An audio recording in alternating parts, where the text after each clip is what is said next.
Here's a map of all the different transit agencies in the state that have at least started to test the buses. And there's even some on here that have added since. How many transit agencies are there in the state? About 200. So you've got 10%. In terms of numbers, on there. what's that? Should all be Yeah. there. Oh, and that's a great point. They all should be on there. And this is, I'll skip ahead to one of the take action things. We're working with other groups at the state level to get the Air Resources Board to adopt a standard where all transit agencies would have to go that direction by 2040. Is what we're asking. Yeah, it could be faster. Can you flip back one? Yeah. Stanford. They had a guy who was really proactive a few years ago working there, getting electric buses there. Yeah, I haven't been on their campus, but I believe they have a dozen or more electric buses. Does that mean Stanford has 15 buses? No, just number 15. What? Just number Electric. 15. Oh yeah, I yeah, see. I mentioned airport shuttle buses. This is bus at Oakland Airport. Another area the state is working on, a potential regulation to get airports to have to go that direction. So it's something we support. So that recommendation would be all buses would be electric? All buses electric, zero emission, so yeah, battery or fuel cell. And that's what, as the gentleman pointed out, is probably a conservative timeline. But given the whole nature of some agencies will go faster. It's a normal life cycle of a bus. I mean, it's less than 20 years, right? Around 20 years. 14 years. They could easily swap them all out by 2040. Easily, yeah. About 14-year life cycle. So that should be the standard. Yeah. I mentioned ports. This is a picture. Believe it or not, I went on a bike ride around the Port of Oakland a couple weeks ago. This park is actually one of the most beautiful views of San Francisco. So ports are another area for electrification. This is that same bike ride. So these are just heavy-duty trucks, but the term given to trucks that operate at the port and shuttle the containers to and from warehouses into the port is called a drayage truck. What's it? Drayage. Drayage. Yeah. So drayage trucks are a great application for electric technology. They're usually going to warehouses 50 miles or less away. How do you spell that? D-R-A-Y, dray, A-G-E, dray. It's an old word. Yeah, it's like back to the horse and... What does it mean? Carrying stuff? Exactly. Yeah. Okay. So they're carrying goods. Another picture, so yeah, it's just remarkable. The number of trucks lined up to unload these big ships is really just mind-blowing. And thank goodness for all the work that other groups and we've done throughout the years to get the trucks to the standards they have today. Biking past this, you're holding your breath, but it's amazing how bad it must have been 10 years ago. The motors are all running to that line. Probably. Absolutely, they're all idling. Yeah. And so another just final application, delivery trucks, local delivery trucks, great application. So what can you do? Take action. So I'm going to skip through this. One, if you want to get involved with things that UCS is doing, of course you can sign up for mailings, join UCS. If you're science background, one thing that UCS is maybe a little unique about, we have a network of 15,000 scientists that we curate their expertise to comment on technical areas. So if you have technical backgrounds, we take advantage of that with your members to help inform policies we're working on. Those are broad. There's the Science Network, there's some colleagues. But specific to this conversation, advancing electric transit buses is really the tip of the spear, so to speak, for other electric truck and bus technologies. These are public vehicles that have serve a public good. They're getting public funding, and so we can hold these vehicles to a standard that maybe is more difficult in the private sector. that similar supply chain, similar electric motors and whatnot.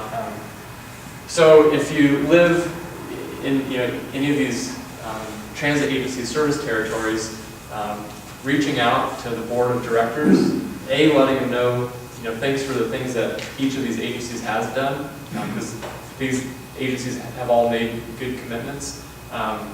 Then pushing them to go further, to speed up the timelines that they've announced, to support broader action at the state level, because if everybody in the state is doing it, there's economies of scale that would ultimately benefit each of the individual agencies. So transit agencies is certainly an area that we're trying to electrify first. The people's electric vehicle is, I like to think about it. Gonna skip that. Senator Bell, anybody, state senator here? So he's the chair of the Senate Transportation Committee. So anything truck and bus, he has a lot of influence on. If you have opportunities to interact with them, or want to create an opportunity to interact with them, letting him know that you support electric vehicles, electric trucks and buses.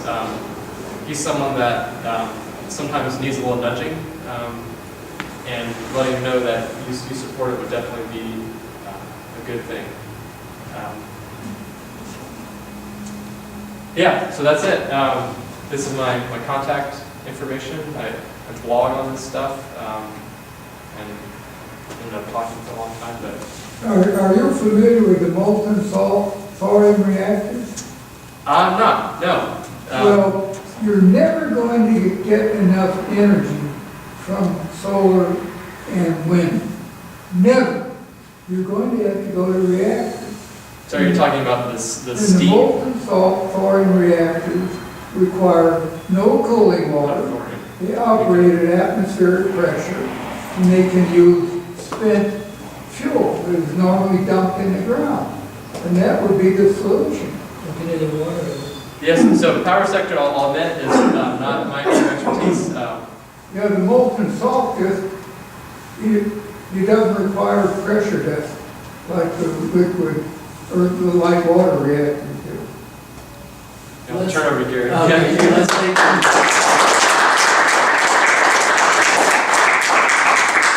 I have a few more questions. Can I ask? Thank you.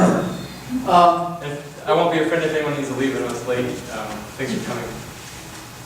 What about, I get this question a lot about the ability to refurbish the batteries, even if it means dissolving them into the Yeah.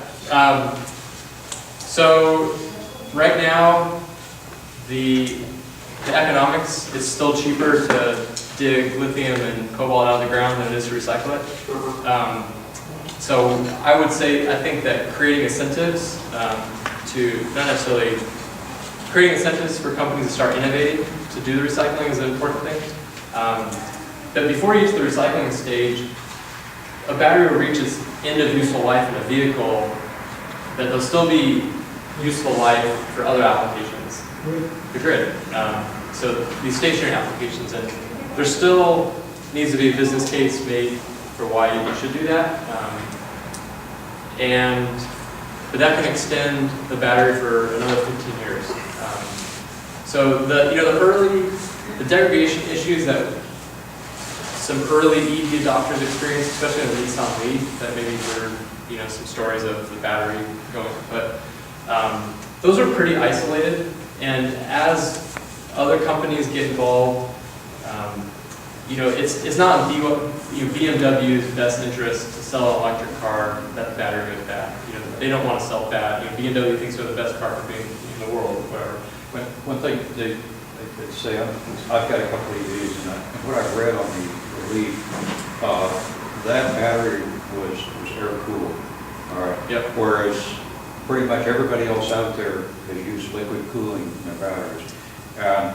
So if you had a Leaf and you operated it in an environment like Phoenix or someplace like that, where it's just parked and it's blazing hot, the battery only has the air as a cooling mechanism. So the Leaf, to me, was a compromised engineering choice compared to just about everything else that's been produced. Yeah. All right, and yes, they've had trouble with battery wear out on that vehicle. I'm not sure it's been true on what I would call a well-engineered temperature control system vehicle. You're exactly right. So I would put a big asterisk next to the Leaf Yeah. as an example of battery wear out. And it's even just, they're not using the air cooling anymore. Okay, Yeah. all right.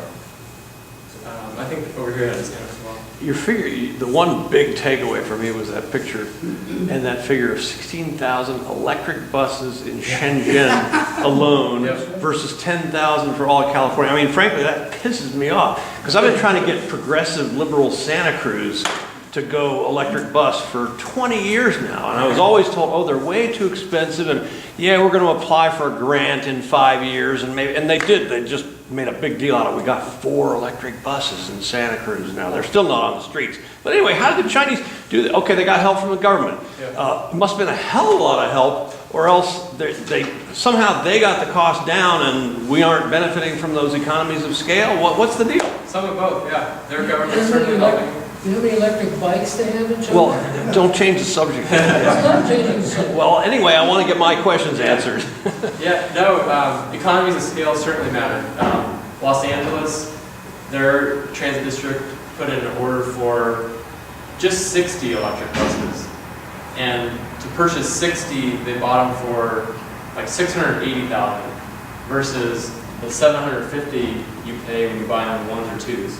So even just buying 60, you're getting economy of scale, equal to $70,000 a bus. So there's a lot of room to go down. China is quite serious about climate change, unlike America. It helps to have in-your-face air pollution all over the place. And that too. They kind of have to do something. That too. Well, and that's in large part why California is ahead of the rest of the country is our historic air pollution. I toured China some years ago. It was only 1 week, and I read about it going. The size of the country is somewhat unthinkable. The population of China is, I think, is actually greater than if you took all of North and South America. You're talking about billions and cities of, what did you say? 12 million. Okay. One city. So one city. May I address this gentleman's question, the previous question? Are you talking about climate, the environmental envelope around batteries and the lack of water cooling around batteries?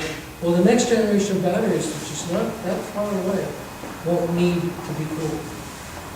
Why not install trolley lines all over the country? We used to have them. Yeah. The best one in LA. In the Well, world. I mean, going cross country. The truck could have a trolley. Now, the infrastructure cost for a trolley is actually you're cheaper to do a battery. Yeah, The infrastructure to do overhead. That reminds me, I read that there was some consideration, they want to electrify Caltrain. Yeah. That actually, that they should use batteries rather than Yeah. Yeah. aerial wires. I don't know the answer for if you already have a rail in place. Well, they'd have to add the, Yeah. I don't know the answer to that. because you couldn't electrify the ground with rails, I mean, it's right there underground. Yeah. The chart you have, in essence, showed the cost competitive now from a life cycle perspective. Often buying decisions are based on upfront capital costs. You're totally right. Where they were 40% more or something of that nature. Yeah. What's the sort of the cost curve coming down now, and when is it going to be semi-competitive, 20% more? Yeah. Where you're going to actually be able to convince these agencies to buy this one rather than this one because the upfront cost is comparable. Yeah. Right now, there's still going to be that pushback. No, you're absolutely right. In 4 years or so, from what I hear from manufacturers, that $750,000 bus will be $650,000. So 2022 be down at $100,000. These battery technology is going to reduce the cost of the Yeah. 3 or 4 years ago, we were at $900,000. So we've come down from that. And so it's actually an interesting proposition that business transit agencies, they get funding from the federal government to buy the bus. They get funding from local taxes and fare box revenue for the operating. So they're saving money on the operating side with the fuel and the maintenance that they can't, they're kind of two separate pots of money. So it's actually an interesting case. Whereas a fleet like FedEx and UPS, they're looking at the whole picture. They see how cheap electricity is compared to diesel, how stable, you know, I like to, this graph I didn't show, but, you know, last 50 years, diesel, you know, is going up and down with these big spikes, and electricity is, you know, a very slight grade up, you know, so much more predictable from a business standpoint. And that's why we see, you know, Tesla hasn't even sold, you know, produced this truck other than their prototype, and there's 20 companies publicly, there's probably more privately, 20 companies publicly that have placed orders for like 400 of these trucks. And these are big, Pepsi, Walmart, so they must see something. But it's still a small fraction of the fleet. Say that again. It's still a small fraction of the fleet. Absolutely, yeah. Is anybody looking at trucks with swappable batteries? Because I know that there's that Israeli company that tried to get cars launched with swappable batteries. Yeah. Better place. You hear, yeah, it pops up. There's a couple players doing it. Of that list of 20 manufacturers. Not on that list, but you do hear people talk about it. And for a long haul, Is anybody in production with swappable batteries in the vehicle? none. I wouldn't say any in production. No. The application for that might be the long haul truck, which all the stuff I talked about. I mean, long haul is a different nut to crack. There's so many trucks that are operating locally that we can do a lot. But I think people, when they think of truck, they think of this semi rolling down I-80, Wyoming, you know, like no fuel station around. We certainly use a lot of energy there, but There was an article I read, I can't remember where, talking about long haul autonomous trucks solving the problem. The problem being there aren't enough people to drive those long haul buses. People are not signing up, they don't have that job. Yep. Yeah. So it would solve the driver shortage. Yeah. It's interesting question. I don't know if anyone saw, I had one of our fact sheets on self-driving cars, another thing I work on. And the labor issues, the truck, you know, we think about all the potential downfalls with labor and automated technologies, but then you also hear these industries that they're finding struggling to put drivers in the seat. So interesting dynamic. Sure. What about school buses? Yeah. Is there any push to get rid of diesel ones? Absolutely. California, again, state incentive funding is pushing that direction. There's, I believe Palo Alto has one or two. Sacramento's getting 20. Los Angeles is getting 50. So it's definitely starting. I rode on one myself in Fremont a month or so ago. And gosh, your question of can you test, every time I get in one of these, I've been in a few, it's just such a different ride. You know, it's quiet, it's just great. It doesn't stink. Yeah. Kind of going to open up to the next step. What about electric ferries and airplanes? I just read this afternoon a new thing about New Zealand is testing and certifying self-piloted electric taxis. Yeah. No, And, there's a guy over in Santa Cruz, sort of our little local Elon Musk, a guy named JoeBen Beverty, Joby Energy, maybe you've heard of. He invented those tripods for cameras. Anyway, he's a real rich, interesting character, and he's trying to get that going over here. But are you guys, is UCS doing stuff on boats and airplanes? We're not, but I follow, the news on that stuff. One thing that's encouraging for me, who runs the ferries? Bart runs the ferries? Whoever runs the ferries, the Bay Area ferries, they're on dock to get a fuel cell ferry. And if you've ever ridden the ferry, the ferries are extremely polluting. Classic diesel, don't stand downwind of one of those. So that's exciting just from a user standpoint. The self-driving electric planes, battery technologies progressed to a point where people are actually making electric planes that have ranges. You could fly around, fly from Berkeley to Palo Alto or something. Market over there, you can buy it on the market. Yeah, sure you can buy one. An area we're not working on, but certainly from a sci-fi is here today standpoint, interesting. All the radio control planes are now electric. They are. The radio control planes are electric. Yeah. I don't know, maybe a good place to wrap up. I really appreciate you coming out. Thank you. Thank you. This